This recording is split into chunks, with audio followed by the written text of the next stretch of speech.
अस्सलामु अलैकुम। आदाब। Headline.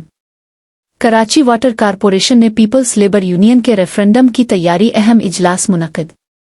News bulletin. Pakistan peoples party Sindh के सदर निसार खोड़ू की हिदायत पर पीपल्स लेबर ब्यूरो सिंध के सदर हबीब अल्दीन जुनेदी की सरबराही में कराची वाटर कारपोरेशन के आइंदा रेफरेंडम के लिए तश्कील दी गई कमेटी का पहला बाज़ाब्ता इजलास नीपा चौरंगी में मुनक्किद हुआ। इजलास की सदारत पीपल्स लेबर ब्यूरो कराची के सदर असलम समो ने की, जबकि सेक्रेटरी इत्तलात अब्दुल वहीद खान समेत दीगर अहम रहनुमाओं ने शिरकत की। इस मौके पर असलम समो ने कहा कि इंशाअल्लाह पीपल्स लेबर यूनियन रेफरेंडम में वाज़े बरतरी हासिल करेगी और तमाम मेहनतकशों के हुकूक के तहफ़्फ़ुज़ को यकीनी बनाया जाएगा। उन्होंने ऐलान किया कि पीपल्स लेबर ब्यूरो तमाम यूनियन से बराबरी की बुनियाद पर मुज़ाकरात करेगा ताकि एक मजबूत इत्तेहाद के साथ कामयाबी हासिल की जा सके।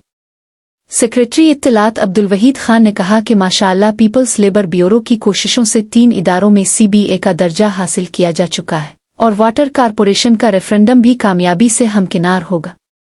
इजलास में मेहनतकशों के मसाइल, प्रमोशन, वाजिबात की अदायगी और यूटिलिटी अलाउंस पर तफसीली तबादला ख्याल हुआ। तय पाया कि आइंदा हफ्ते जनरल वर्कर्स इजलास बुलाया जाएगा, जहां हतमी लायहा अमल तरतीब दिया जाएगा। रहनुमाओं ने यकीन दिलाया कि पीपल्स लेबर यूनियन फूल के निशान के साथ रेफरेंडम में कामयाबी हासिल करेगी। तेज तरीन लेबर ब्यूरो के लिए हमारे चैनल को ज्वाइन और शेयर करें। शुक्रिया।